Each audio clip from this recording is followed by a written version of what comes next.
I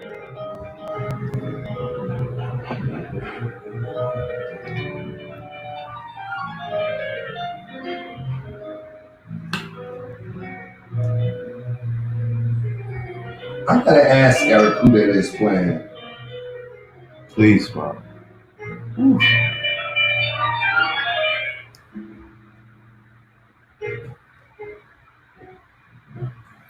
Hey, Joan, Rodney, thank you for coming in.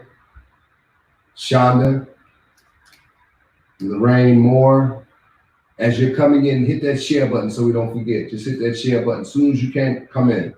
Don't even wait, just hit the share button. Joan, Shonda, Lorraine, that little button on the left, hit that share button. Hey, David, Doris, my nephew Ray, Vilma, Pastor Michael Parks, Denise Rowland, bless you. Hey, John. Kenny Carter, I enjoyed you on the Queensboro President's Farm the other night. Did Saturday evening, did a great job. Teresa McKinney, Priscilla Hampton. Hey, Mr. Hampton. I'm hearing that you're doing much better. What a blessing. Sister Newland, bless you, Sister Newland. Dion Moore, thank you so much, man. You did your thing, unloading those tractor trailers and getting that stuff in the warehouse today. Thank you so much for your time and lending us your expertise. Yeah, make sure that my audio is. Carol Hamlin, what's up, Carol Lee? Robin Berry, bless you.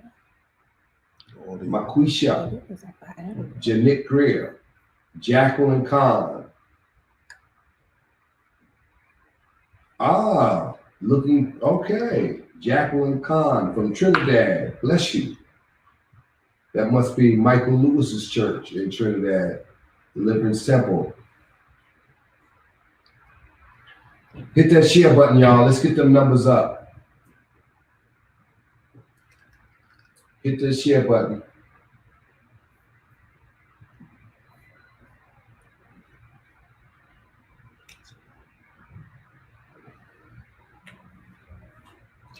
Eric McDaniel said he's trying to get in. Why would that be? Because he always tries to get in, and you got to make sure your mic is not on. Something's on you.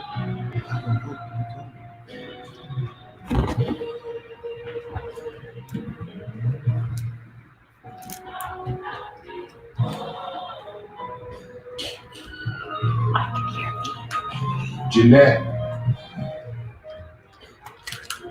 Laverne, thank you, Joan. Thank you for sharing. Sharing is caring. If you can't share, send me the HTTP. What's that? What's the HTTP?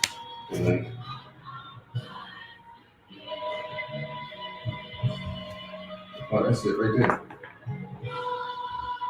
That's it.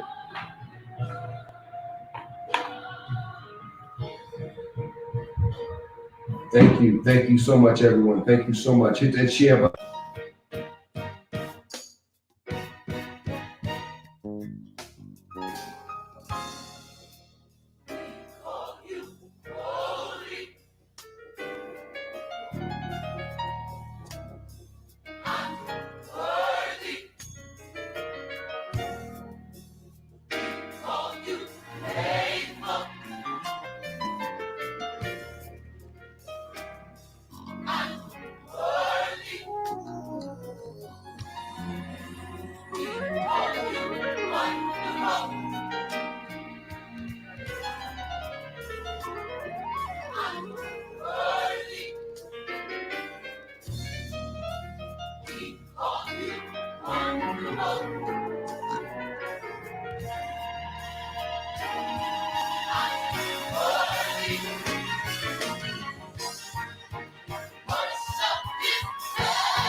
Bless you guys. My mic was muted. I'm so sorry.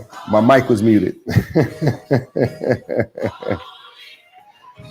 Carl Jones, Hollis Jackson. I said all those names and you couldn't even hear me saying your names. All right, let me try it again. Laverne. I was asking you guys to hit that share button as you come in, but I just realized my mic was muted. So please hit that share button. Thank you so much. Sharing is caring. If you care, share. Tonight, we're going to have a very important discussion. You know what's going on in our country right now, and we need to have a conversation about that. And my heart is heavy, and we need to talk about it. We need to sound off. We need to express and come to some observation to where we are and figure out what we're going to do to get beyond this. I know you couldn't hear me, Michelle. I'm back. Okay, I'm sorry. You couldn't hear me. Magna, got you. Okay, you guys can hear me now, right? Hit that share button. Hit that share button. So sorry. Everybody hit that share button as you're coming in. Hey, Linda, bless you. Darlene, bless you. Thank you, Laverne. Hit the share button, Laverne. Hasleen, bless you. Mother Gray, bless you. Carol Sutton, bless you. You can hear us now? Good, perfect, beautiful. All right. We have everyone with us on tonight. Of course, as you know, my co-host on this evening, Bishop Liston Page II, and Bishop Eric McDaniel, Bishop Page from the Highway Church in New Jersey, and Bishop Eric McDaniel from the Lord's Church, Bronx and North Carolina. Thank you so much, gentlemen, for joining us on tonight. I want to get right into this discussion. We have Rabbi Hank Shankoff in the lobby. He's going to be coming in a little while and joining this discussion on tonight. Just before I go into my introductory remarks, I'm going to ask Bishop McDaniel if he would open up with prayer on tonight so that we can ask God's blessing over everything said and done. Father, in the name of Jesus, as once again we come to you, we thank you for this day. We thank you for your blessings. We thank you for this time that you have allowed us to come together. We pray that your presence would be with us. We pray that you would grant us the words to say that will be a part of the healing of our nation. Let everything be done and said with grace and with love and with truth. We thank you for it in Jesus' name. Amen. Bless you. So thank you, brethren, for joining us. Can you guys hear me okay? Yes. Yes. You can hear me okay? Yes. Yes. Yes? Okay, okay. Can't hear nothing. All right. Bless you. Okay, so let's begin on this evening. I want to, first of all, say that my heart is heavy on this evening because of what's happening in our country. And I was reading an editorial by Charles Blow in the New York Times. He wrote it yesterday. I think it was yesterday or the day before yesterday. And he talked, about what we're going through now and what's happening in our society. And I would encourage every one of us to go back and read that story by Charles Blow from the New York Times. I do want to say on tonight, I want to read this so that you guys can get an idea. This is written by The Code, a decade of watching Black people die. The last few weeks have been filled with devastating news, stories about the police killing Black people. At this point, these calamities feel familiar, so familiar, in fact, that their details have begun to echo each other. In July 2014, cell phone video captured Eric Garner's final words as New York City police officers sat on his head and pinned him to the ground on a sidewalk while he was saying endlessly, "I can't breathe." on May 25th of this year, the same words were spoken by another young man, George Floyd, who pleaded for the release of an officer who had his knee on his neck and pinned him to the ground on a Minneapolis street. We're at the point where the very words people used to plead for their lives can be repurposed as shorthand for the completely separate tragedies. I think that we have a responsibility to say something and to break this new normal. Having said that, gentlemen, I think that when we look at the people that have gone on as a result of these activities of police violence, Eric Garner, John Crawford, Michael Brown, Ezell Ford, Dante Parker, Laquan McDonald, George Mann, the list goes on and on and on over the last decade. Castile, when he was sitting in his car and was shot, for no reason whatsoever. These are things that we're dealing with every single day, and it's becoming a new normal. And I think that, Dr. King said it best. He said, we don't have to worry about those that are our apparent enemies. We have to worry about those who remain silent at the injustices that occur against people of color. And so, having said that, Bishop McDaniels, Bishop Page, I want to bring our guest on, but I want to give both of you a chance to kind of frame your picture on tonight before I bring our guest Hank Shankoff on. Well, I join in with you with your with your emotions, and we try, especially those of us who are in ministry and leaders in ministry, we try to live above our emotions so that we can accomplish what it is that we need to accomplish. But it is hard for your emotions to not be involved when you have watched a man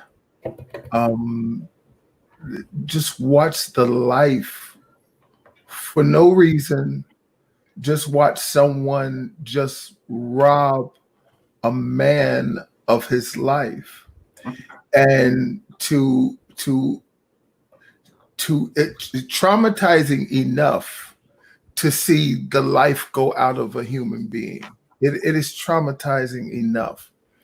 But then to look at the police officer that does it, and to look at the smirk that's on his face, it is it's chilling.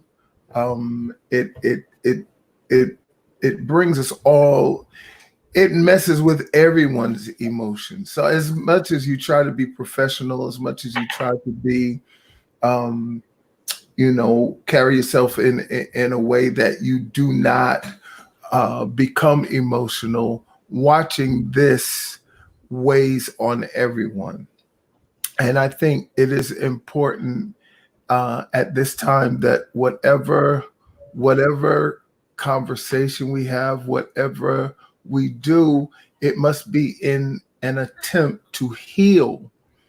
The world is in the need of a healing right now. Who would think that it could get worse than the coronavirus? Who would think that something could happen that would just make the atmosphere worse than it has already been with the coronavirus? And now that this has happened, it's like, I'm wondering, does this mean that the coronavirus is gone? Because that was all that the news was about. The coronavirus, the social distancing, the amount of deaths and sickness. So I'm wondering now. I've seen none of that. So I'm wondering now, what has happened. And so I think the bottom line is, we things are unfortunately, things have gotten worse. We've been praying since this happened that things would get better, but we see that things have gotten worse. And so now we have to seek God. We have to become active, and we have to do whatever we can do in order to see this thing turn around. Bishop Page? Well, again, thank you again for us all being back together tonight. But I think I'm past the point of being numb and emotionally paralyzed to what I've seen occur over the last 6 or 7 nights. But again, to put biblical context to everything that we do and that we say, because we're supposed to be spiritual religious leaders. It goes back to Matthew 24. Jesus' disciples asked him, when will these things be? What will be the sign of your coming? Give us some insight to the eschaton, the eschatological times of the pulse that we should expect. And Jesus plainly says that there will be wars, rumors of wars, sickness, disease, pestilence, nation against nation, civil unrest, anarchy. All of those things will be the sign of the beginning of the end. So we're witnessing cause and effect. This is the consequence for the wicked, who shall ultimately be turned into hell, in every nation that forget God. Righteousness exalts a nation. Sin is the reproach to any people. What we're seeing is the aftermath of some decisions and choices that have been made by those in power, and they have brought these type of repercussions. So systemic racism, classism, sexism, egotism, we see it right on the rise. So you got COVID-19, and then you have civil unrest, and they're both merging together, and it has become almost a monolithic onslaught against humanity. And unfortunately, African American people are always caught up in the web of it some kind of way, through violence, through disappointment, through frustration. Eric, Mitch, I was thinking today when we got off the phone, and it's amazing what hit me. No expectations means no disappointment. And I thought about it. That is the plight of African Americans. We have no expectation because we don't want to be disappointed anymore. So you have no hope, no expectation. You can't be disappointed. So you take matters into your own hand. And Martin Luther King Jr. said it right. A riot is the language of the unheard. Riot is the language of the unheard. Where are my white brothers and sisters at? Where are my other colleagues of other ethnic persuasion? Where are they at on their platforms? Why aren't they saying something? Why are we the only ones articulating this type of heinous, horrific, demonic activity? Why aren't they coming out, speaking out against it? They've gotten rich on the back of black parishioners. They've gotten rich on the gifts of African American people, why aren't they out saying to white supremacists that sit in their congregations, this is wrong. You overcome evil with love, not with violence, not with hate. So I think I'm uncomfortable, I'm uneasy. It's time for the conversation, but it would be much more fruitful if we can hear some of our colleagues that have much larger platforms than us speak out against this injustice. So I guess what you're saying is, Bishop Page, is that and we had this conversation earlier under a different context, but the same circumstance. You're saying that our white colleagues or counterparts that preach this same gospel and believe what we believe, but have large platforms, much larger than us, but they are our colleagues, some of which we've preached for, you have preached for, and Eric has preached for, but yet they're silent. Not only are they silent, if we look at the history of our civil rights leaders, Martin Luther King Jr. was involved in bringing some level of ecumenicalism. They have to be informed, maybe even taught about the plight of what it is to be an African American in this country. We are not immigrants. We have been brought here through Atlantic's trade slave. So there's a difference in being an immigrant and being a slave. Well, they call them bringergrants. Man, please. We were brought here, bringergrants. That's what we are. But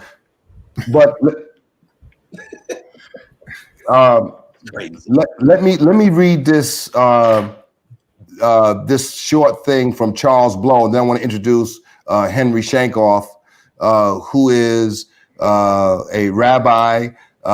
He has worked on an estimated 700 political campaigns in 4 continents, 14 foreign nations, 44 American states over the last 35 years.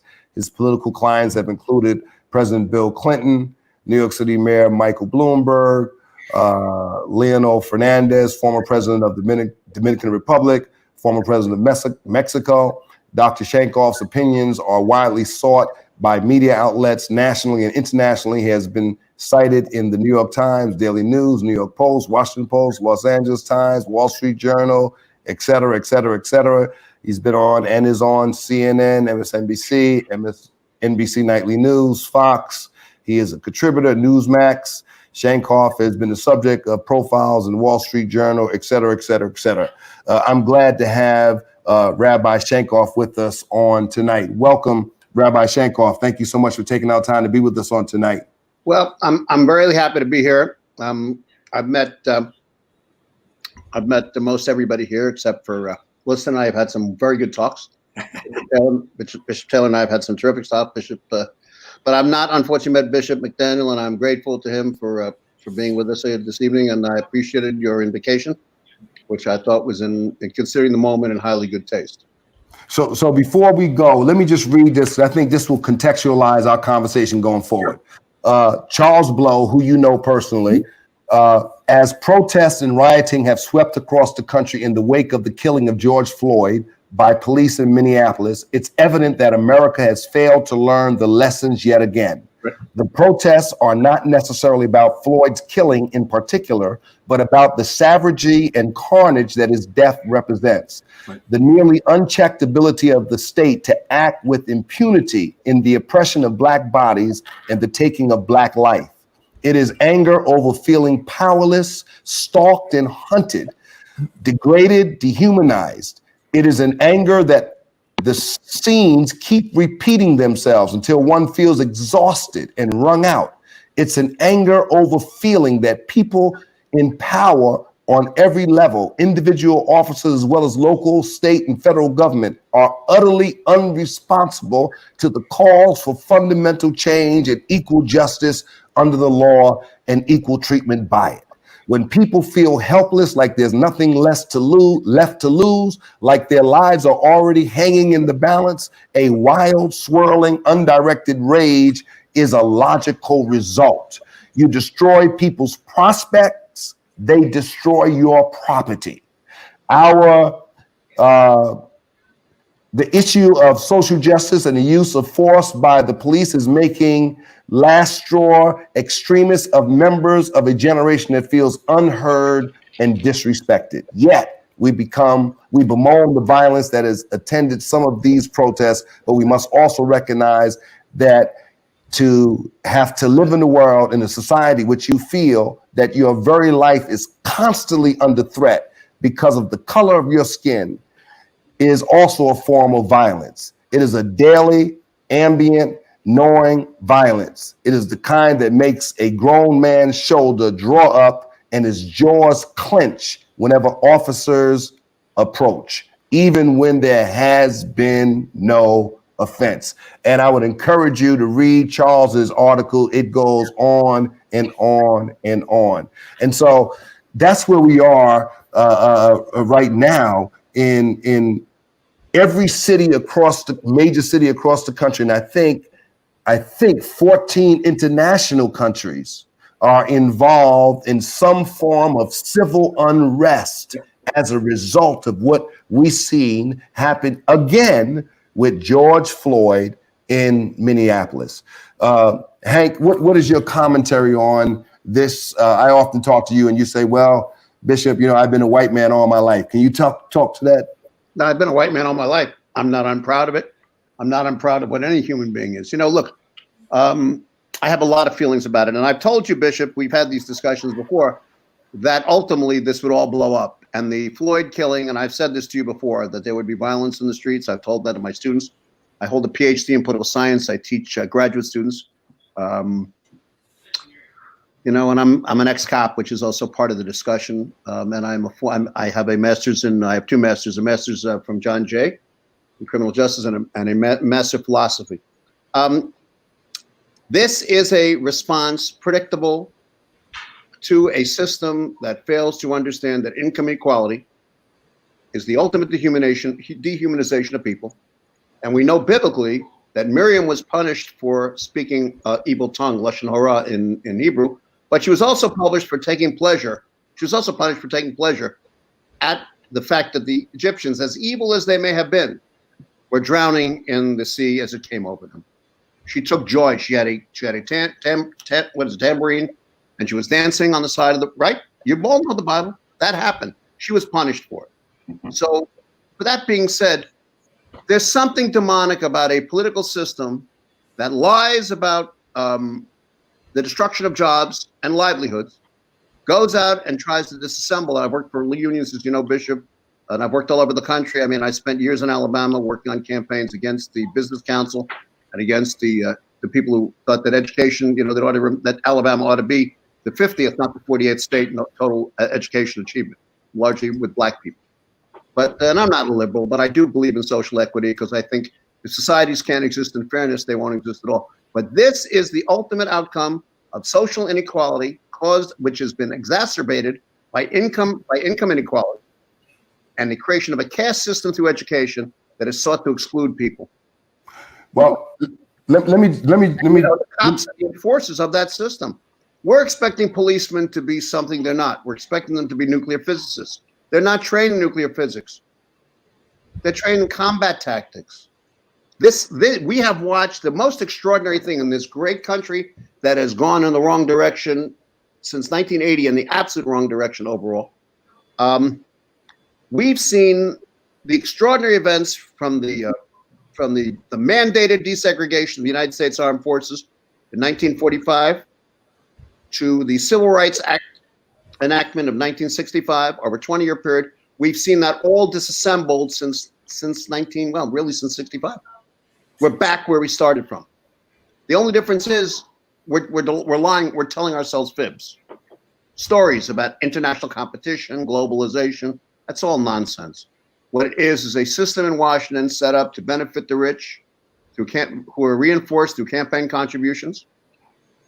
The money in the system is overwhelming. When I worked for President Clinton, the whole campaign, I think, spent, according to complied with FEC, Federal Election Commission regulations, spending $100 million across the country.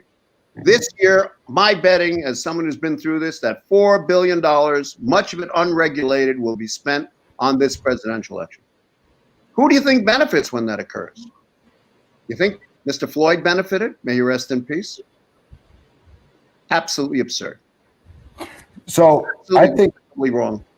I think that and I want to just mention this. I want to just get your opinion on this, Bishop Page. So I think that there's racism and there's racists, and I think that the country has been reinforced with a racial construct that has been laced throughout our foundation, which creates racism.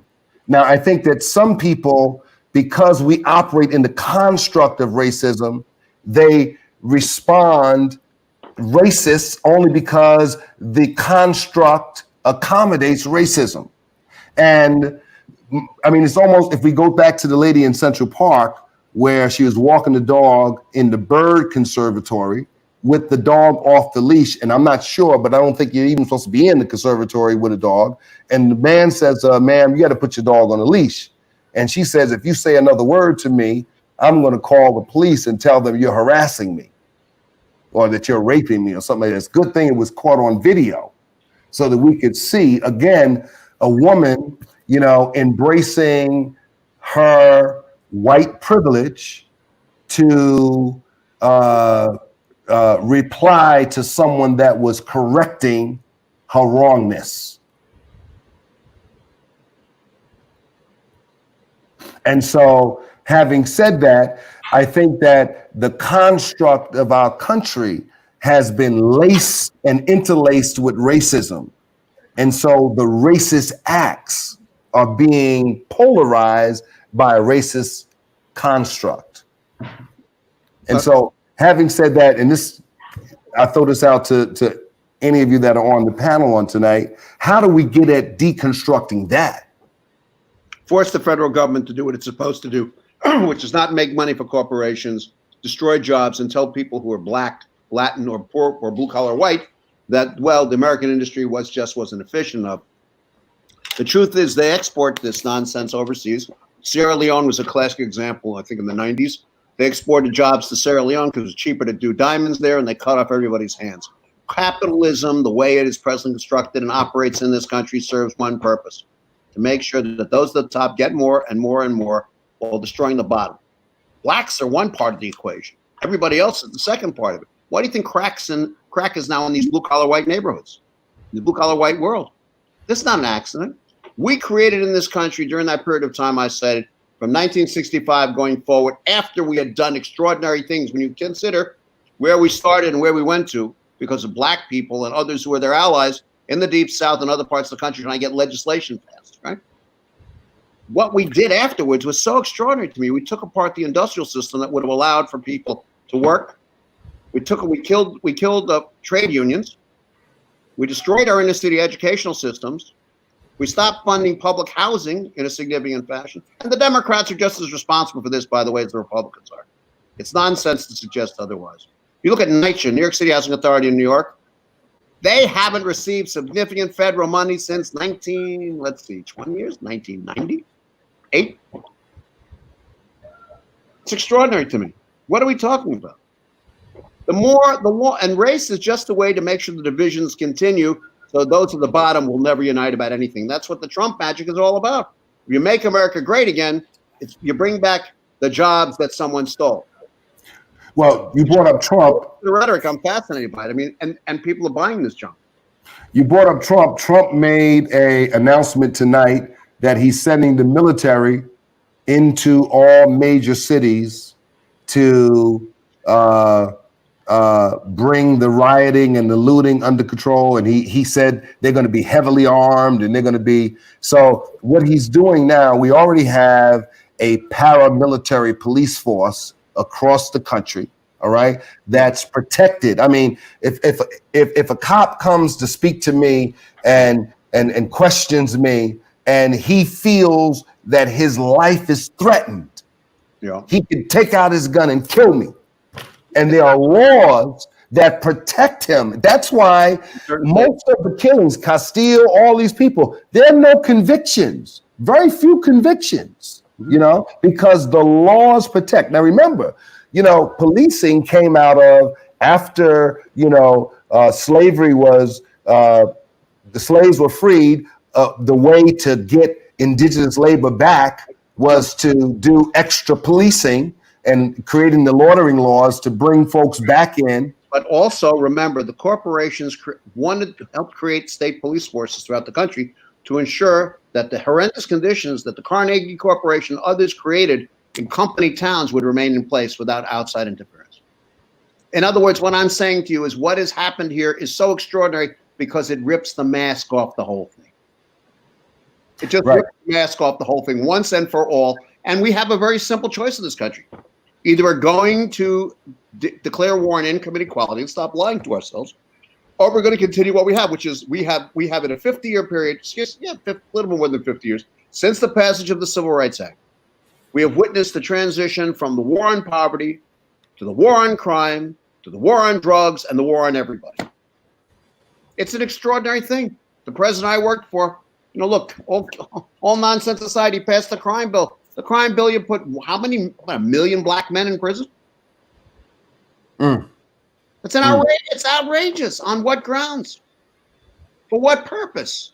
To solve a political problem. What is Donald Trump doing tonight? Hitting the inner cities. Who lives in the inner cities? What is this really about? Well, what are we talking about? It is race, but it is also a class bias that Ronald Reagan reinterpreted in a way that we haven't seen since, I don't know, probably Reconstruction. How so? Empowering the corporations, destroying the workforce, allowing people to pay less than should be paid, making it impossible to organize, stifling dissent, and making people believe that was all good in the course of loving something called America.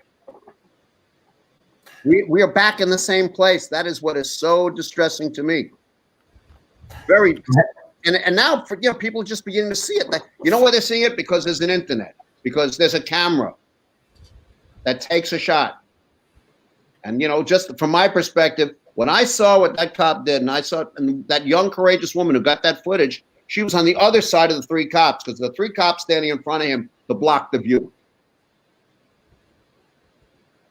So it's not just this guy. It's the whole system is rotten. That's the problem. And it's the same system. The state police were beating the crap out of people who lived in company towns. It's the same principle. Who's on the bottom is the one that gets the beating. The only reason why we're getting this kind of conversation is because we have the advent of video, because this has been going on since whenever, but no one has seen it. Now that America is seeing it in plain sight. I mean, number one, we had the elbow, we had the arm for Eric Garner. We got the knee for George Floyd. We've got Castile, who was gunned down in his car as a passenger when he identified that he was a licensed gun-carrying citizen. He was gunned down in his car. I mean, so my question is, so there's going to be a lot of these things going on, and people are going to have a lot of conversations. I was with someone the other day, and I said, you know, I'm willing to follow anybody that can lead me to the activity land. What activity, what action should I be taking to change this trajectory in this country? What can we do? It's almost like I feel like there's nothing we can do. Bishop, you all of you men of God, right? All right, we're men of God. We're all clergymen. Someone says to any of you, I have the solution, we'll have a meeting, we'll have a discussion, we'll put in a process. Tell them to take a walk. That's not the answer. Nor is the answer what's going on in the streets, potentially. What is the answer? Anybody who says they have the answer is a liar. They'll convene the Kerner Commission. You know, Kerner Commission met after the riots of the 60s, put together by Lyndon Johnson, president at the time. Otto Kerner was the governor of Illinois. And the Kerner Commission said that we have to stop what is going on, which is the creation of two different societies. Well, now we have three different societies. We have four, actually. We have black people, we have Latin people, we have poor white people, and then we have Park Avenue. People are deluding themselves. The same, state police officers shot people and shot them right in public at the River Rouge plant where Walter Reuther started the organization United Automobile Workers. Right? It's not new here. The difference is we see it, and we see it in real stark color because the people who are victims are blacks, and the people that are dying because of corporate excess are also whites on opioids. Okay. And the destruction of those communities, this complete dissection of society, and it's just that blacks are the excuse. They're the front of the picture, but the back behind the picture is rotten too. That's what's so disturbing. There's no way. It's not that we're isolating one. I'm not trying to take victimology away from anybody. That's not what I'm saying. The system is rotten, and it has to be changed. So this is going to happen again. Why? Because the great problem, and you're right, Bishop, when you say it's the video and that internet. The fact that you can now digitize everything, everybody got the joke. It's no longer about everybody got the joke. Hank, I'm angry about it. That's me. But you should be angry. But I want you to, if you don't mind, for me, I want to look at something from more of an academic perspective. Sure. This whole, I don't know who brought it up, who said it, the white privilege piece, but there's something called whiteness studies, which is critical race theory. Yep. Okay. Looking at it from the lenses of critical race theory, which is a much broader subject than white privilege. Correct. Okay. Has it transcended and mushroomed over into where it is no longer per se white privilege, it is privilege to anyone that has access. Yeah, exactly. If you can buy a subcommittee in the House of Representatives, because there is no public view on anything they do, and the deals get made there to protect the corporations, ensure the taxes remain where they are to help those who have at the expense of those who need, then you are witnessing exactly what you're talking about. There's a book by an anthropologist named Wiley, a woman. I read it last night, talking about South Chicago, and Southeast Chicago, where the steel plants were there, and how her family lived there, and she was white and blue collar, and how the myth of the incapacity of Americans to be economically competitive was the excuse to break those entities up, sell them their parts. And people then would have, one guy who was one of the owners of one of the corporations that ripped up U.S. Steel, where blacks were working, by the way, and making decent wages.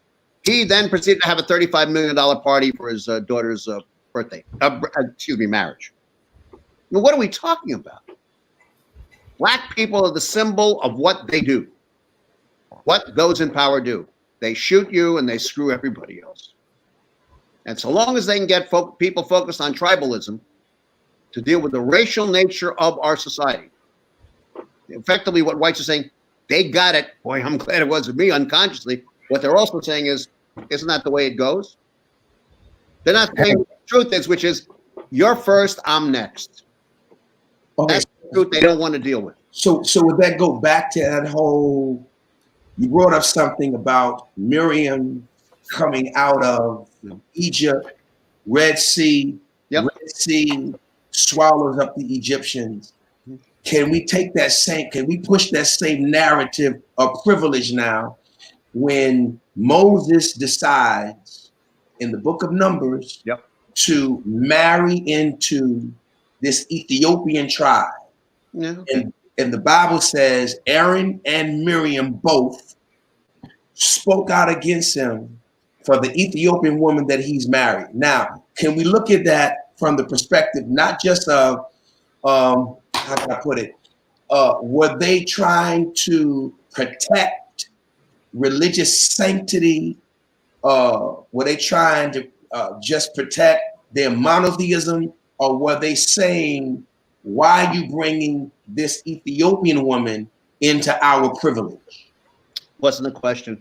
There are very few multiracial societies. I'd like to know what other country, besides the Jewish state, took in the boat people who were living in the water, but when they were dying, took in went and got the Ethiopian community of Jews out as best as they could, took them across 2,000 miles, spent the money from overseas to do it.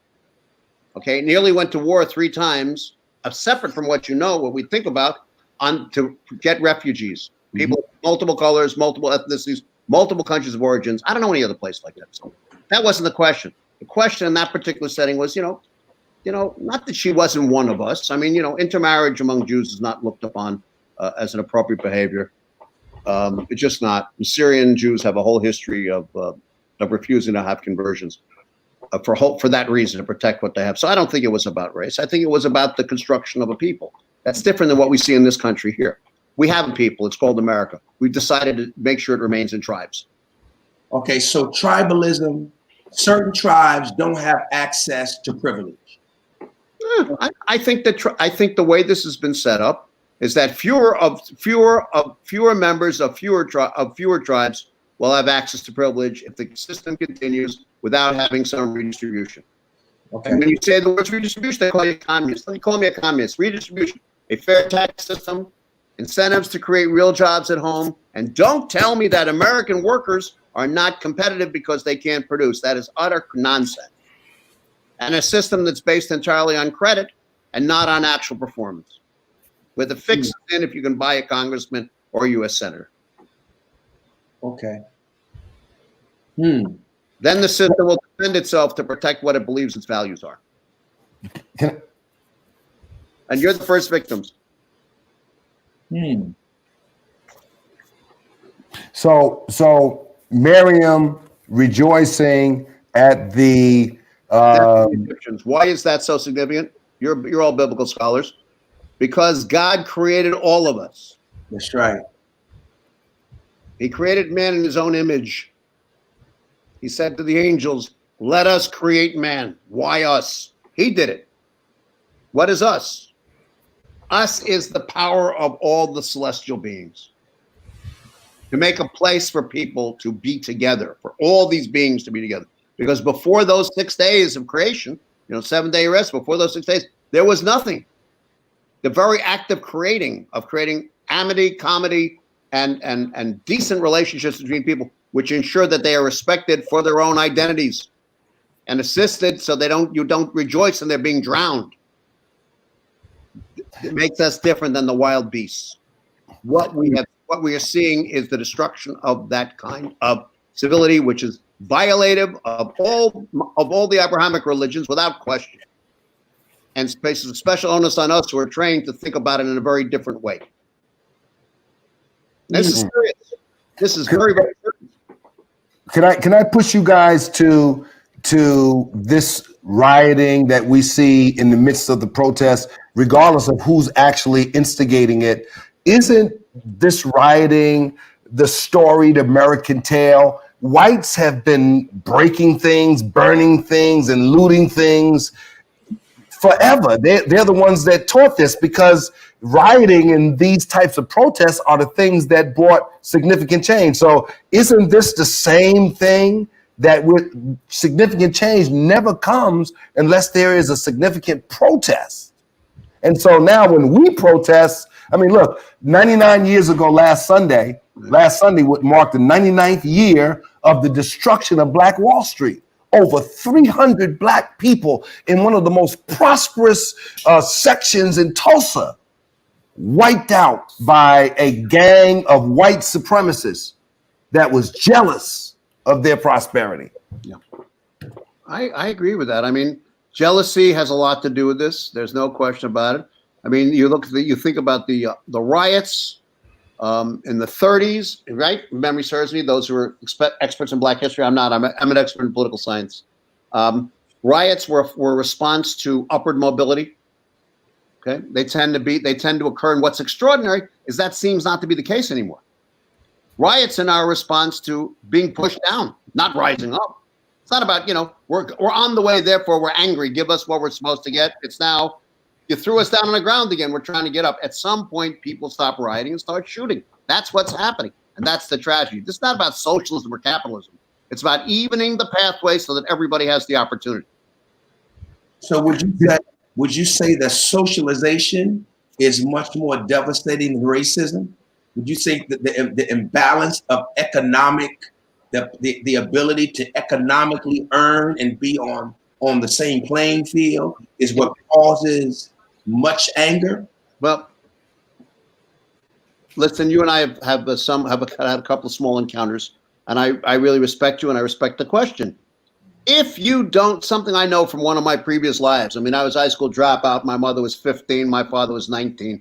I don't know why they were together. You know, there was a shotgun in those years. My mother, she abandoned us when I was 7. My experience in life is different, and I wake up every day and I'm grateful. But I do know, and I understand that were I not white and a Jew, I would have never made it out. I was a South Bronx kid. I'm not a fool. I got the joke for me, So that's why I've always had this, kind of cynical view about what people are saying. And that's probably why I'm not a great liberal, because I don't think that's the answer either. That's the way to colonize black people with nonsense rhetoric. That's crap. That's not what's going to change this. What we've seen occur is the attempt to ensure that no one gets past where whoever thinks they're supposed to be. And it doesn't matter whether they're black or anything else, but black's the case example. Mm-hmm. And it's gotten worse because as those economic opportunities become contracted. It's the two societies that the Kerner Commission report talked about in 67, 68. It's worse than that. It's now become those that have a lot and those that want to get some of it and are going to be stopped. Bishop McDaniel. Give up. Bishop McDaniel. Yeah, I'm sitting here. I'm really thinking that it becomes a responsibility. I would think that it would become the responsibility, or part to some degree, to a large degree, those that are at the advantage of this imbalance to try to take a part in balancing things out. Any area where you win, you basically become privileged. Any area of life where you are at the top, you become privileged. As parents in the household, we're privileged.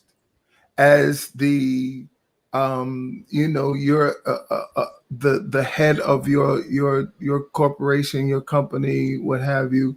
So you're privileged. So at church, I'm privileged. I'm the pastor. So what I have to do now is try to create an atmosphere where things are balanced out.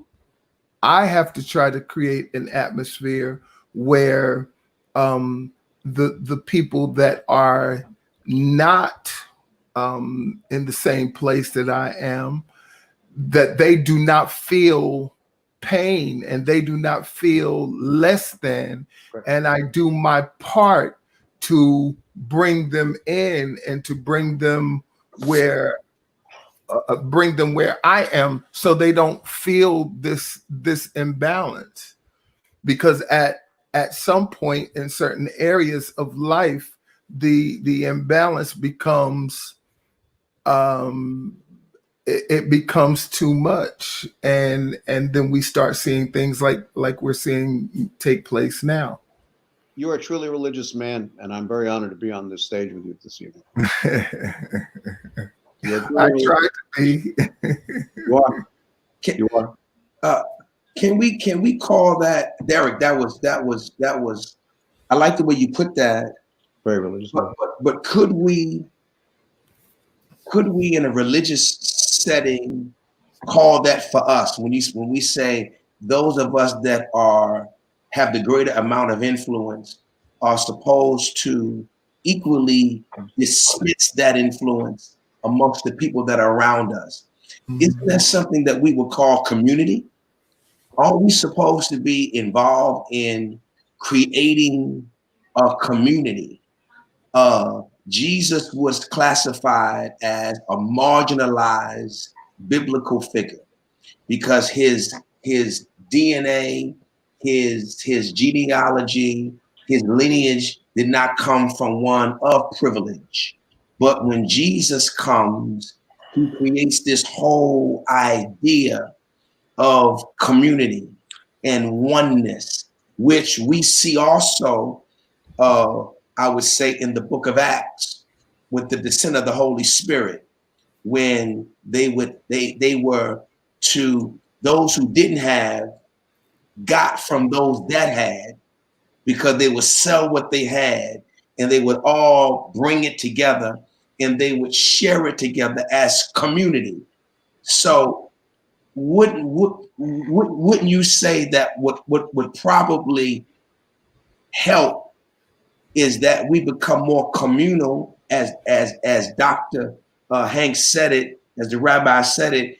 Would it be more beneficial if we became more communal, tribal, unified, in a way where we dealt with the imbalance by trying to share equally across the board with everyone? I think that becomes the challenge, because when you get in a position of power and authority, for whatever reason, I know it's the human condition, we become arrogant, we become self-centered, we become self-aggrandizing, and then we don't share. We don't share. It's like me and Mitch was talking about this about 2 weeks ago. It's like that parable that Jesus taught about the man that leaves Jerusalem and he goes down through Jericho, falls among thieves, right? And the Bible says that the priest walked by or got on the other side. The Levite went and got on the other side. Well, guess who helped him? The Samaritan, the half-breed, the one that was intermingled with an Assyrian empire that changes the prism or the maxim of their worship. And now they're worshiping at Gerizim.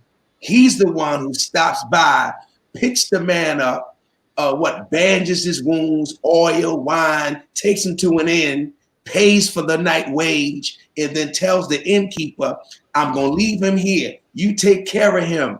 And whatever he owes, I'll come back and pay. So we have this whole idea of community, but I don't think we see that. Community is morality. Morality is religion. When you see a destructive society such as this one, where we were once, Tocqueville, the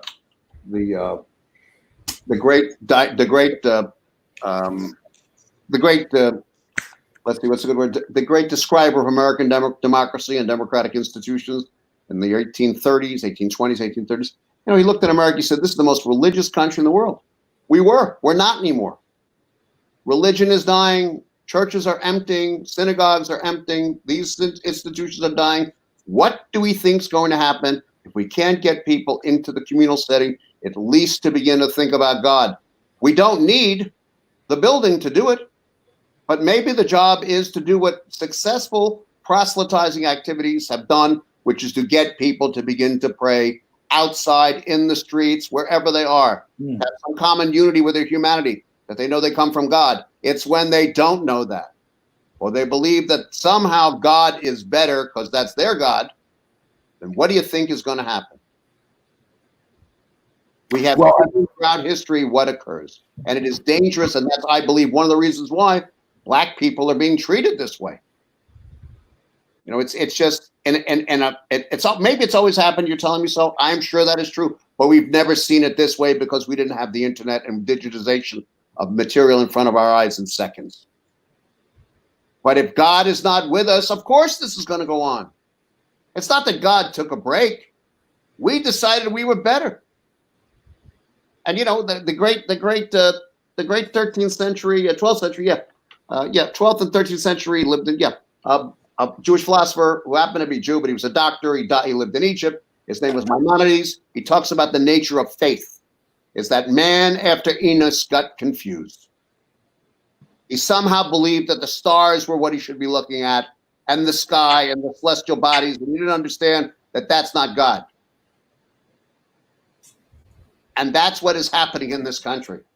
We somehow believe that the celestial bodies, where the riches are, allow us to be devoid of faith, but to see faith in the context of an envelope. That, and if that can happen, then you can kill a fellow like Floyd like a dog in the street by putting your knee into his neck. You can do that. So it is up to the clergy to get this work done, because it is, if you look at the civil rights movement, if you look at the immigrants' rights movement in this country, you look at the farm workers movement, you look at the movement for pensions and Social Security, you look at the movement for fair wages, who was there to make this all work? Clergymen. It's not that we're not doing good, it's that the institutions are being hit at with a gigantic bulldozer, and we're not able to get in front of them because we don't want to get run over. But there's got to be a way to fix this. So you said earlier that if anybody told you they knew how to fix it, that you said that they're a liar.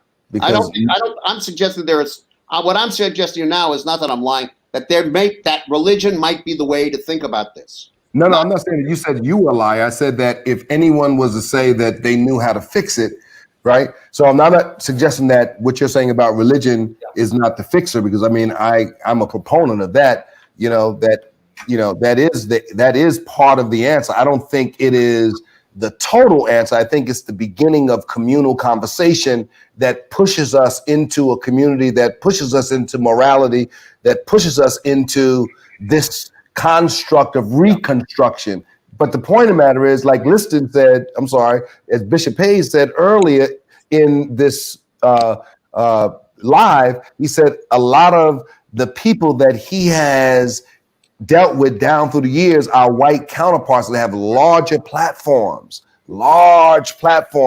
to address large groups of people that may not understand, what we as a people have to deal with every day being Black. I mean, just walking out the street.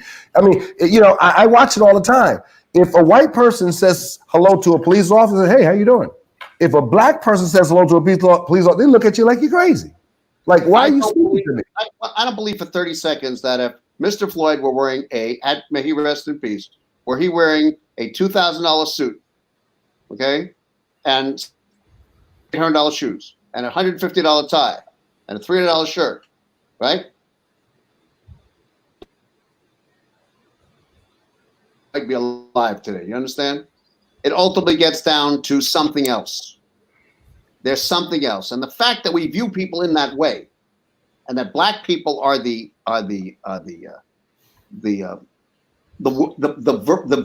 it's so awful. The vehicle for this kind of hatred, even after all we've been through, derives class, social class. It gets beyond that. And you're right. That's what's so awful, because there's no way out. I mean, being Black, how do you get out? Out is what? Not out of being Black. Out is how to get out away from these lunatics. I don't know how you all do it every day. I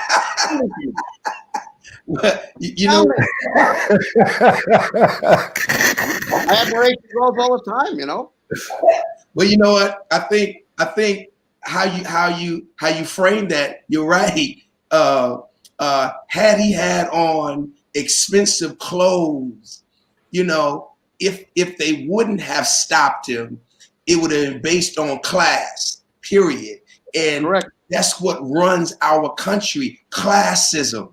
And unfortunately, we as a people, African-American people, we have fallen into the trap of classism, because we take our hard-earned money and we dress ourselves up in garments to be accepted by people who don't even like us. So we're trying to impress a people who hate us intrinsically. And the only reason they tolerate us is because we're in a particular tax bracket. That's classic classism. But, I hate to say it like this, but it's the truth. We have almost perpetuated this idea ourselves, because when we make a certain amount of money, we move out of our communities and we move into other neighborhoods because we don't want to be around other people because we've gone to another class. Well, And the Bible teaches that we transform things from within, not from without. Transformation takes place by you being a part of it and not outside of it. Man, this is so deep. Think about, oh God, think about Jesus Christ, God incarnate in flesh, we say.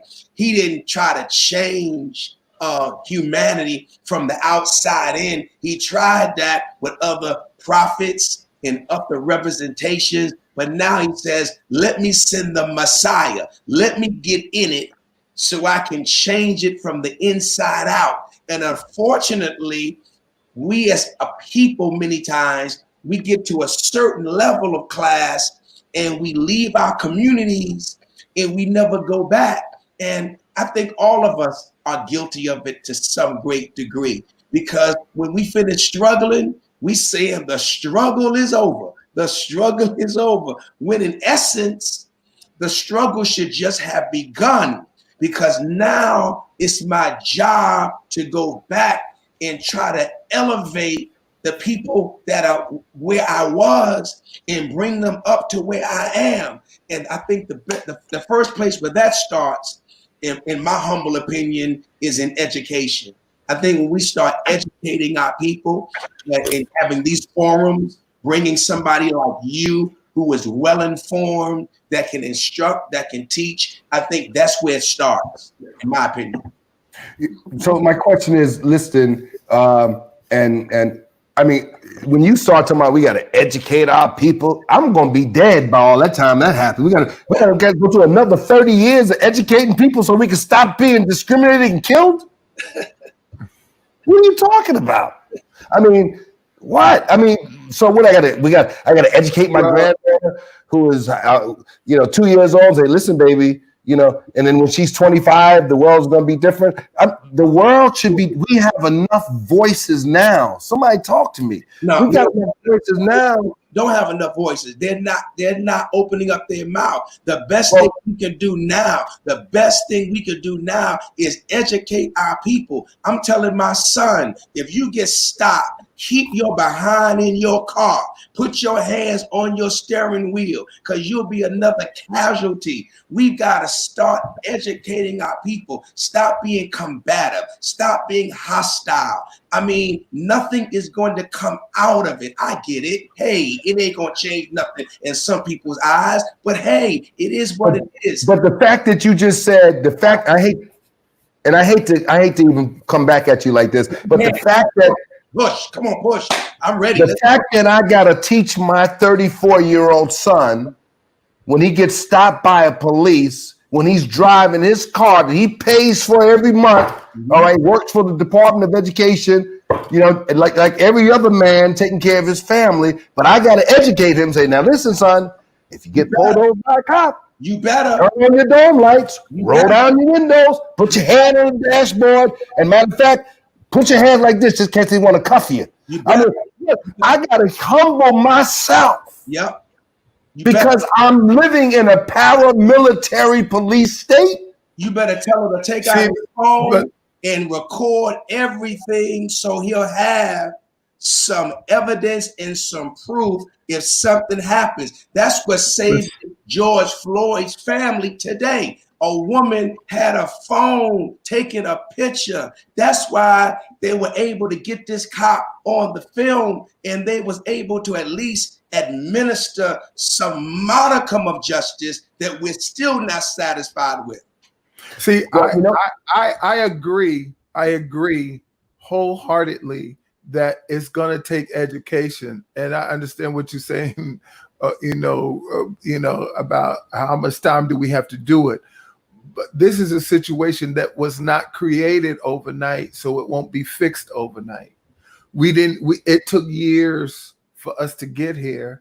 And so it might take a while for us to get out of here. So once we start the education and once we perpetuate the education, then hopefully we should see some type of change. But now with the same token, here's the problem. You know, we teach our young men to cooperate, but what we're seeing now is our young men cooperating and still the same thing going on. I saw I saw a video yesterday of a young man laying on the ground with his hands behind his back. He's laying on the ground with his hands behind his back. Horrible. And the police have the guns drawn, and the young man is terrified. The people with the videos, you hear them, they're terrified. It gets so bad that the young man's grandmother goes and stands, or she's standing over him. You can see it's a grandmother, and then you don't see exactly what happened, but you do see the police moving in, and the grandmother falls is on the ground. So I don't know if they attacked the grandmother, or I don't know what happens. So yes, the education is important, but I think that there needs to be education not just for the oppressed, but it needs to be education for those that we want to stop oppressing. Because maybe if somebody teaches you all something different, then maybe they will not approach us the same way. So the I agree with that. So I agree with the immediate tutorials that we need to give. Matter of fact, what I'm going to think about doing now, I'm going to do me a YouTube video. What to do when you get stopped by police, and have somebody just videotape me in the car. So when you get stopped, so yeah, those quick tutorials, we should flood those on the internet, save lives and all that stuff, and be able to promote those kinds of safety tactics, in our own world, in our own environments. But I do agree that those people that are active participants in this kind of behavior, they need to be educated. But then education is not what they need. They need. It's like the picture I took today. I took a picture that I posted on Facebook, so it's public. I was coming up 8th Avenue, and I was stopped at a light, and to my right, between 48th and 49th Street, is a fire department, battalion, something. And in front of the fire department, there was 5 white firefighters, all of them standing right next to each other, almost shoulder to shoulder, with no mask, in the street, just chilling, talking, laughing, people walking by, and they're just, and why don't they have privilege? It's a statement of privilege. Like, y'all got to wear masks. We don't have to wear masks. And we know that COVID has 2 speeds, life and death. There's no in between with that. Either you get it, you live, you survive, or you die. Top and bottom line. There's a young man, and Hank knows this young man. That Listen, I think knows him too. His name is Dwight Young, and he was a part of a movement that was putting together a clothing line, or talking about a concept of a clothing line, and it was called Alternative Protection. Now, it's not a clothing line, it's a clothing concept. And I really wanted him to talk about it. This is a young African-American young man that probably fits this construct of what we're talking about. But isn't it amazing that you have to actually dress? There's a certain way that you can dress so that the police will look at you differently than they look at other African-American men. So they wear these clothes it's called alternate protection.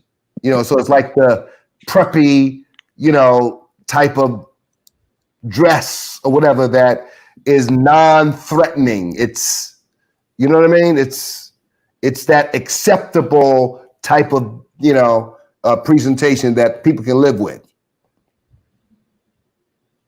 if that's what it's got to get down to, that we got to, I mean, I know that young man, he is extraordinarily smart, extraordinarily talented.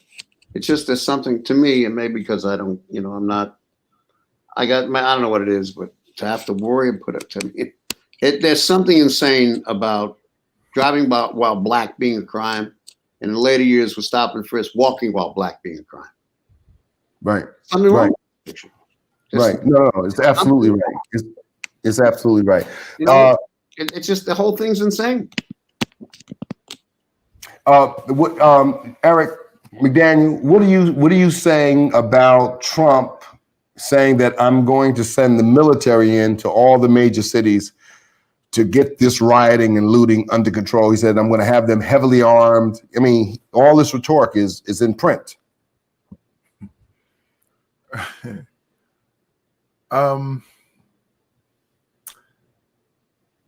I think that when you have power, you need to have a sound mind. And I think a sound and a sober mind. I think when you put that amount of power into the hands of a person that does not have a sober mind, you can expect anything to come out of his mouth. I think that with all due respects to the President of the United States, that's too much power for a person with his level of thinking. I think that the President of the United States should understand the power of his words, and that he has the power to, any leader, whatever you are, wherever you have the place of leadership, your words have the power to shift atmospheres. Your words can bring healing. Your words can hurt. Your words can do whatever. And I think his words add fuel to the fire, and it only makes things continue to get worse. So let me do this real quick. I want to bring this young man in real quick, just for 3 minutes, to talk about this alternate protection. And he's a young man, 20 years old, I think. He'll tell me his exact age when he comes on. Dwight. Hello. How Hey, you I'm doing? Bishop. Doing good. Dwight Young is the son of Reverend Patrick Henry Young, the pastor of First Baptist Church in East Elmhurst. I'm only bringing you on here for a couple of minutes, son. I want to ask you about this clothing line, and I want you to explain to the 200 or so people that are watching, what is it about, what's the name of that line, and what was the ideology behind it? Okay. That sounds great. The clothing line title was called Alternative Protection. Speak up a little louder. The clothing line was called Alternative Protection. It was meant for people who wanted to come inside white spaces, and in order for them to adjust to white spaces or assimilate to white spaces, they had to wear a certain type of clothes to adjust or assimilate into their certain environments. So, for example, if someone wants to come into a business-oriented environment, they will most likely wear business clothes or something that is respectable, or something that is sophisticated enough to assimilate inside these white environments. So basically, two different cultures, or basically like or if you're coming from two different cultures, you will basically wear a certain amount of clothes to act as a protection for you, or as like a safeguard when you're like dealing with different people. So that was the main ideology for alternative protection, as having clothes as a protective way to assimilate or navigate different environments. So in other words, your ideology was that if you dress a certain way, that would protect you from the common attacks that Black people or Black young men receive. Endure. Yep. especially the stereotypes that happens on a daily basis that we have. You know, they try to make it seem like we're lazy, or we're inadequate, or if we are basically, yeah, or it seem like we're lazy, ghetto, or yeah, lazy or unprofessional. So we have to dress like them in order to be seen as them, or like be seen as worthy almost. Now you're Yeah. 20 years old, right? Yeah. What are you, I'm just going to keep you for 2 more minutes. What are you experiencing as a 20-year-old black man in this environment after seeing Eric Garner strangled with, and then George Floyd strangled with a knee on his neck, Eric with an arm on his neck, and, I mean, over and over, the girl Taylor that was shot in her room when the police came in and came to the wrong house or whatever the case. What are you feeling? Do you feel under siege? What are you feeling when you go outside every day? I feel a lot of anger. You know, it's a lot of anger, a lot of sadness, and it's just a lot of emotions. But mostly the main two is sadness and anger.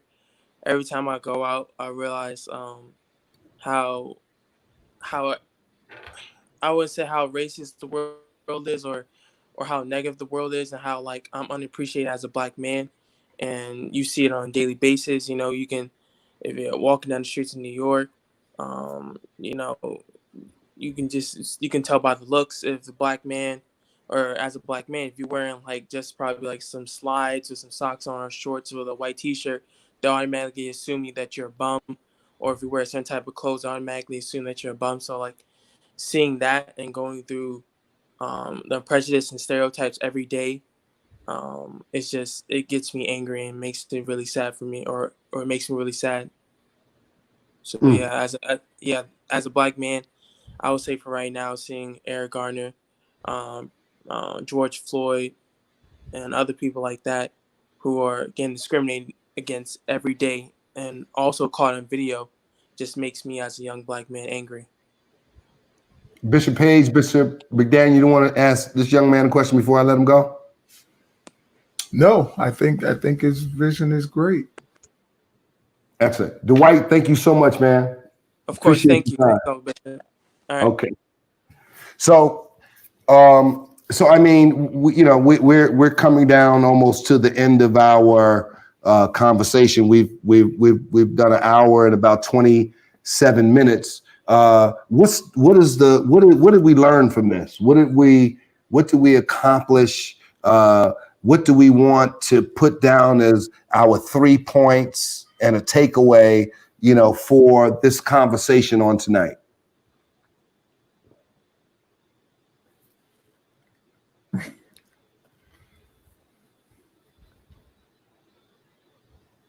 Bishop McDaniels, Bishop Page. It's just very disheartening. It's very disheartening to see a 21-year-old man that has to change his attire to fit into a culture, a world that is supposed to be one of great opportunity. It breaks your heart, to be quite frank with you. But again, we have to find a way to be better than this. And violence is not going to do it. Love is the only thing that's going to overcome evil. You overcome evil with good. And if we're going to sit here as communicators of the Bible, everything that we do has to hinge on the Word of God. And the Word of God says you overcome evil with good. No matter how much evil comes our way, we have to overcome evil with good. And I guess that's one of the reasons why American Christians feel that Christianity is a very passive, tacit, reticent religion, because we do the opposite of what the world does. The world lashes back. The world fights back. The world gets guns and grenades and bazookas, and the world goes out and blow down buildings. when the Bible teaches us, we're supposed to do the opposite of that. And it becomes very difficult and trying if we're all honest to do that. It becomes very hard to do that. And I think that's probably why you have more militant men gravitate to a historical figure like a Malcolm X, opposed to a Martin Luther King Jr. in his early evolution. In his early evolution, as he evolved, he understood that peace, Islam, peace was the way to go. And peace will always, eventually, overcome good. Now, you know, when I look at the scriptures, though, it can be somewhat, you know, contradictory in that in the Older Testament, in order to bring peace, you went to war. That's right. But this is the dispensation of grace, where grace is supposed to abound. Where sin did abound, grace did much more abound. So, you know, I'm conflicted when I see a young man like that who has to embrace that mindset in order to feel like he's blending in, when in actuality, his creativity is being stifled. His ability to express these witty inventions that God has placed in his life are stifled because of this systemic hate in our society. So that's kind of my takeaway. Yeah. Bishop McDaniels. And then the truth of the matter is, if people see you as less than, if they feel like you're nothing, it's really not going to matter too much what you have on. You know, no matter what you have on, they're still going to, Right. You know, they may do it in a different way, maybe. Microaggression. Yeah, but at the end of the day, it's going to be the same. You know, it's going to be the same thing. I just think it's important right now that we do not. I said something on yesterday. You know, when it comes to how do we handle it? Do we handle it from the school of Martin, or do we handle it from the school of Malcolm? Do we do it in peace, or do we tear everything in pieces? And it makes my mind go back to, you know, I've been preaching and I've been telling the people, and especially the young people that I'm assigned to, yes, we must become active. Yes, we must do something. We cannot just sit back and watch things happen and we do not start doing something. We've got to do something. We can't just, you know, pray. Yeah, we got to pray and all that, but we've got to do more. Right. But with our doing more, what we do, we have to realize that what we can do can either be constructive or destructive. And it makes more sense to me to do something constructive. And I know there is rage, and rightfully so. There should be rage. Any human being seeing what's going on has to have rage inside of them when you see it. But then the question is, what do I do with this rage? How do I channel this rage? If I channel this rage by going in the store and taking out some sneakers and stuff, did I really do something constructive to my cause? You know, and the whole reason it goes back to Jesus. You know, the reasons why the Jews could not accept him or would not accept him is because they expected Jesus to come and tear everything up. He expected him to come and overthrow the Roman government and tear everything up and set up his kingdom. And Jesus said, no, I'm coming back again. When I come back again, I'm coming to tear things up. I'm coming back as a lion. Right now, I'm here as a lamb. And so we cannot go any further than where Jesus will allow us. I think at this point we have to continue to seek God, but we have to start doing something. We got to do something. And I think, like, for me right here, this is a part of doing something, to have the conversations and to speak truth. And the other thing that I've been saying is, I believe that right now we need a prophet. We as people of color, I believe that we need a prophet. I believe that we need a leader. I believe that we need someone to lay out a plan of action and to get us moving as a united front, because we're not united. You have a group over here that's saying tear everything up. You're having a group over here that's saying just pray. You're having a group over here that's not saying nothing. And I think that once we are united, and I think we need a voice to unite us. I think that's a great point. And you know what? It really takes, someone with great vision. And wait, and before you say that, when I say a prophet, I don't mean prophet like. I know what you're saying. I say unto you, no. I need somebody that can hear from God in this time, in this season, for what we need right now, and really speak the mind of God to the people, and then go and speak truth to power, speak to those that are in authority, and help us to get where we need to go. I totally agree.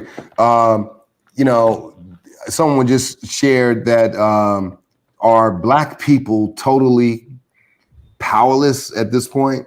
I want to repeat something that President Obama said in his speech the other day.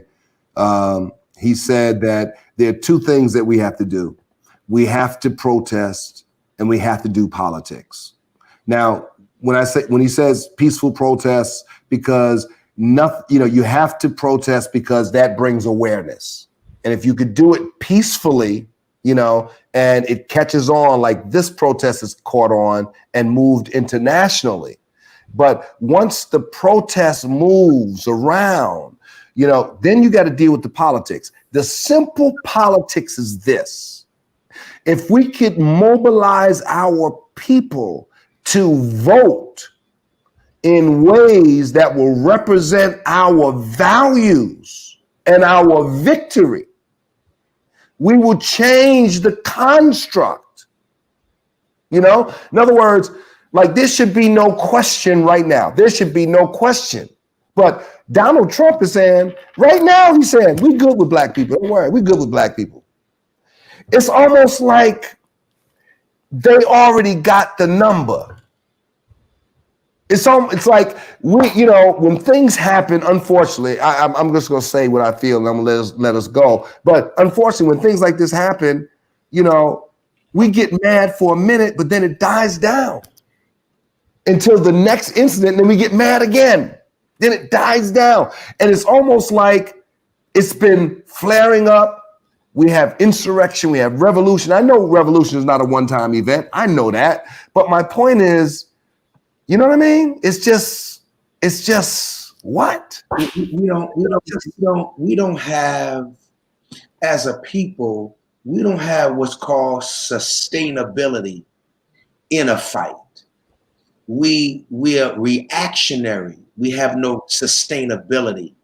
What keeps change evolving is when you can sustain the pressure. We never sustain pressure. We see some glimpse of change. They throw us a bone, they give us a concession, and then the sustainability stops. But there's a major reason why there is no sustainability. We're not monolithic. We're not unified. For us to be able to do this, I don't know how many weeks we've been on here together. I don't know. It's very rare for 3 Black male alpha males who don't really need each other's platform to make it. I don't need this to make it. Eric don't need it to make it, and you don't need it to make it. For us to submit our egos to each other and to say we're going to strengthen each other, we're going to make each other better through dialogue and through transparent dialogue, because real dialogue is not me kissing your butt, sucking up, saying what you want me to say. That ain't no real dialogue. Real dialogue is when I don't agree with you, you don't agree with me, but we love each other to let the tension sharpen each other, where hopefully the lenses that we're looking at things through become sharper. That does not happen. We can't get on the same page. Leaders cannot get on the same page. And because we can't be unified, even if a real prophet showed up, we gonna before we get started.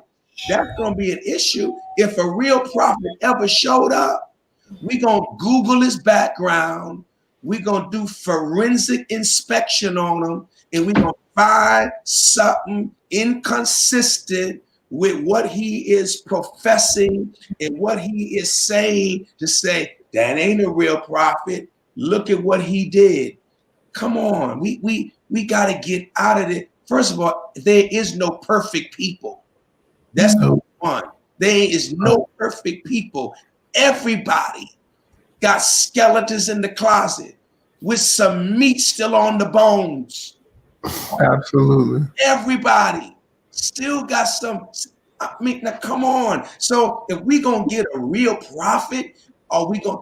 Eric is so right. Are we gonna support him or support her? Are we gonna get behind them? Are they gonna do what all 3 of us have decided to do? We come together. We one. We brothers. We're gonna show people that brothers can work together and stay together and stay unified. I mean, when are we gonna start seeing that? And my last point, and Mitch, you got it. You my man, you got it from here. I wish to God that we come up with a show, and I know we are, that addresses Black on Black crime. Yes. Us killing each other. Yes. I mean, when we gonna talk about that? Absolutely. We're killing each other. Absolutely. You're right. Come You're on. Your Right. church is bigger than my church. My church is bigger than your church. I mean, come on. You got more dates than I got. I got more dates than you got.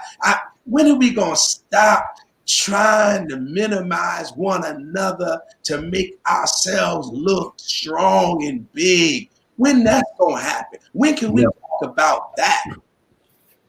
So there's a myriad of stuff that I'm thinking about, but man, hey, you know, I think if people see our example, I think that we are a perfect example of what can get done if you put 2-3 Black men who have been educated, who have nothing to lose but all to gain, being tied together, yoked together, and bringing these things to the surface, I think we can see some change.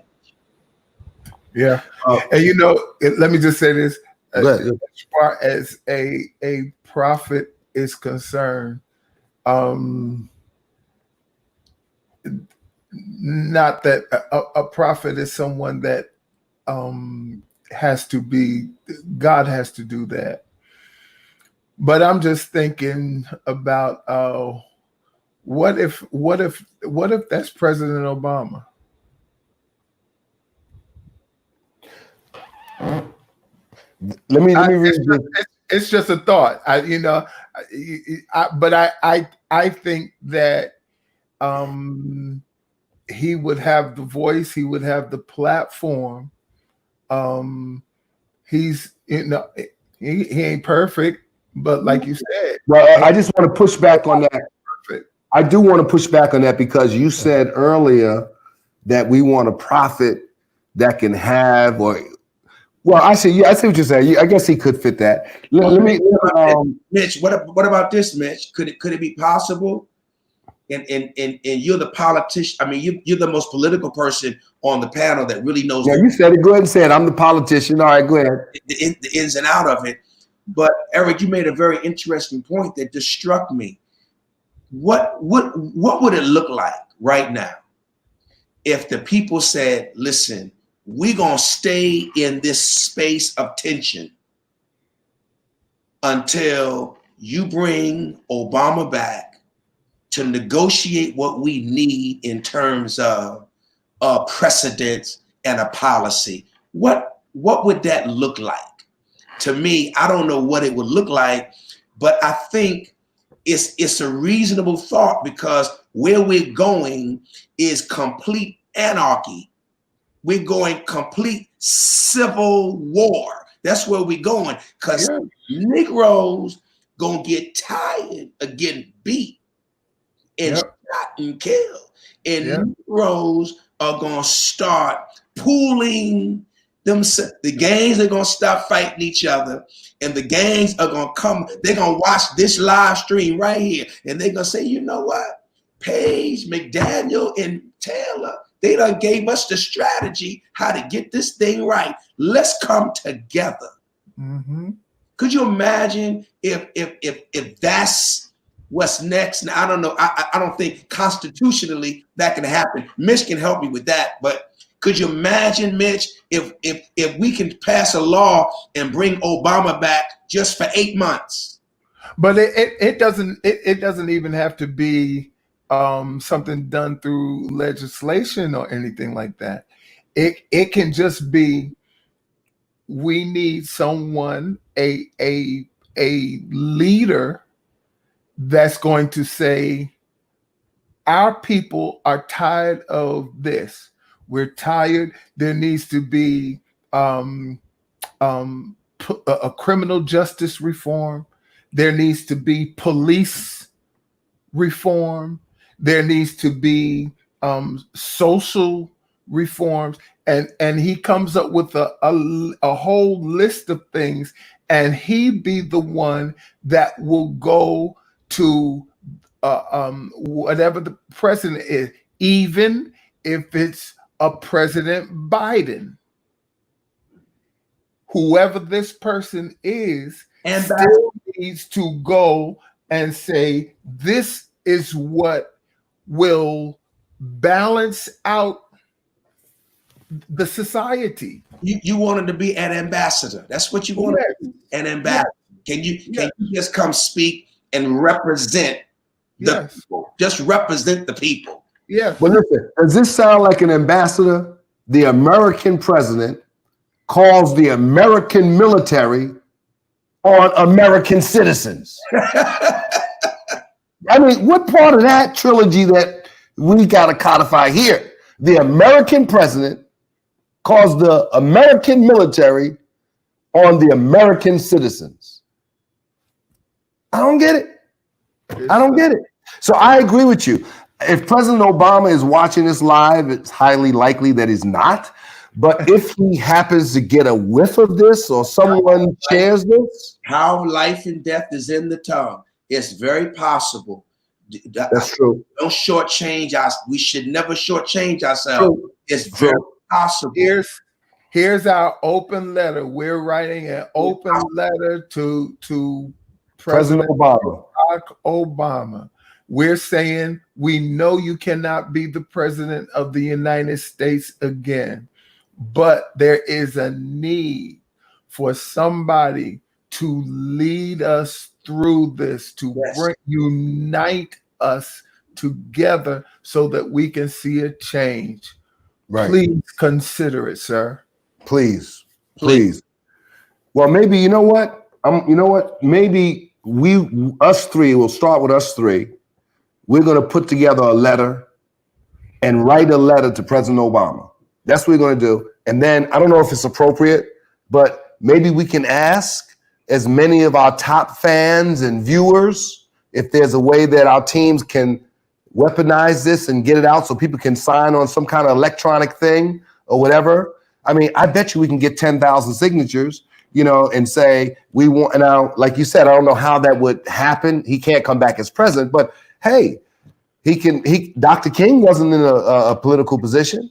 And let me say one more thing. I'm already seeing the people that have things to say against President Obama. But again, you are not going to find a perfect person. The perfect person does not exist. Whatever name is brought up, whatever person is brought up, there is going to be something that they handled wrong, something that they handled in a way that you don't like, we don't like. It doesn't matter. It's just somebody who's going to see where we are now, see the need now, and who has the voice, who has the platform, who has the cachet. He has the cachet. Yeah. He can make it influence. Yeah, but the issue, it's sad because sometimes, I always go to our private chat.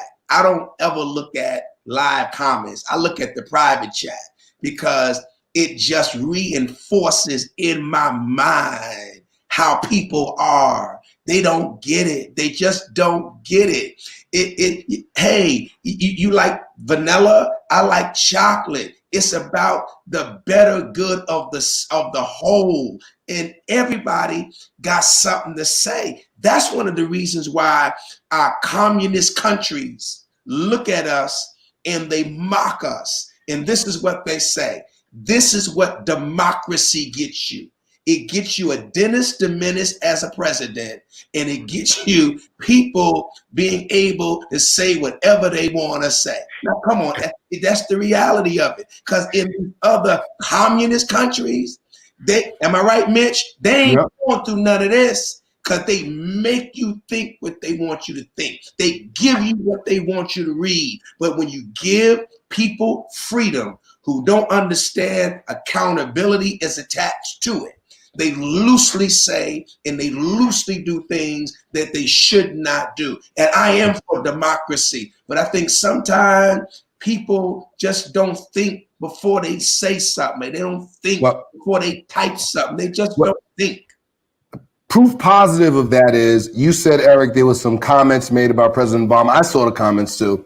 Somebody said he didn't do nothing about Trayvon Martin, what has he said? We haven't heard from Obama. Now, the fact is that can't be a statement that you thought about because just on the other day, yesterday, he made a formal statement that was printed everywhere about what happened. It says former President Barack Obama put out a statement on George Floyd, a black man who died. This shouldn't be a normal in 2020. It can't be normal. If we want our children to grow up in a nation that lives up to its highest ideals, we can and must be better. Obama said this in reference to the point that many people in America would like life to go back to normal in the face of the coronavirus pandemic. But he wrote, being treated differently on account of race is tragically, painfully, maddeningly normal for millions of Americans. So in other words, treating us the way that we're being treated is normal for millions of Americans. And like he said, the coronavirus has proved it. Yeah. They said, won't they tell black people, if you feel sick, don't go to the hospital. If you feel sick, don't get tested. Hello, the way to mitigate this is tracing and testing. No, but we send, if you feel sick, stay home. Don't come out your house. How could you say that? Didn't he tell them to drink something? What did he say? Drink some kind of. Yeah, he said he's looking into shooting bleach into your veins to kill the virus. Ain't that what he said? And he always picking fights with he just picking fights with everybody. It doesn't make any sense. We need leadership, and whoever that leader is ain't gonna be Jesus Christ. It's gonna be someone in the flesh that has flaws, that may have a past, they may have some failings and some frailties, some human moments. But if God knows them, in fact, I ain't gonna get into the Bible, but I'll throw this out there for you. Every time God wanted to get his people's attention, he didn't use no righteous ruler to do it. He used a foreign pagan king to spank God's people back into line.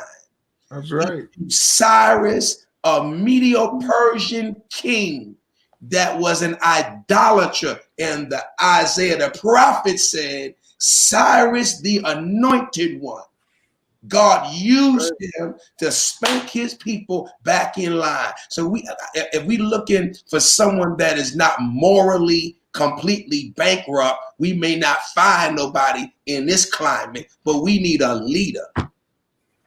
I agree. You guys know that New York has enacted now, well, I think it's across all states, there's 11 to 5 a.m. curfew. No one can be on the street except essential workers between 11 a.m. and 5. Not that I plan to be on the street that time of night. My dad just told me ain't nothing good out there after midnight anyway. Here in Raleigh,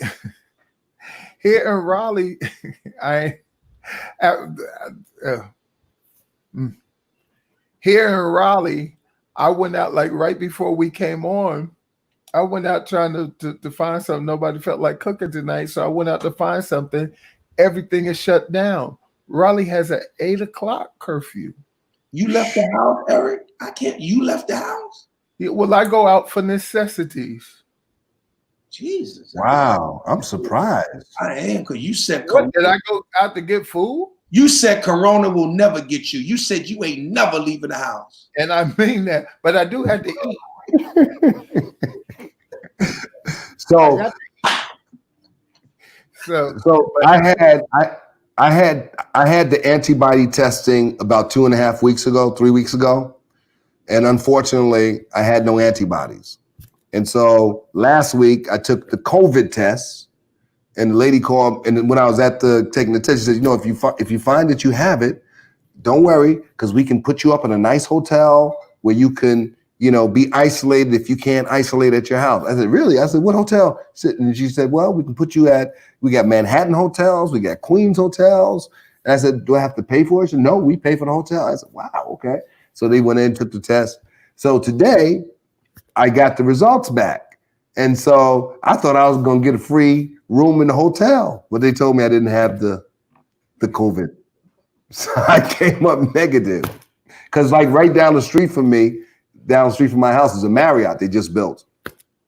And I can just walk right down the street to the Marriott. Well, I need to change a venue, so maybe I can come over there and get 14 days.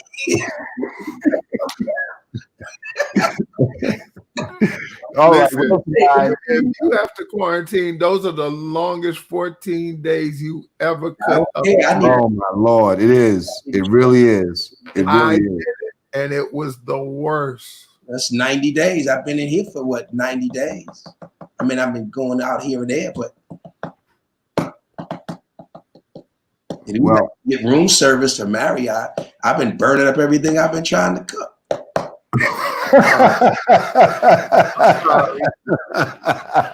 I'm sorry. I've been throwing these pots and pans left and right, you've been doing a good job. blessing the house. Do me a favor. Really? Can you email me a piece of cake? Oh, I made one yesterday that was wonderful. Look on my page. I put it up there. I I can't, saw that cake. Mitch, I can't eat no cake. Look on his page. You can eat it.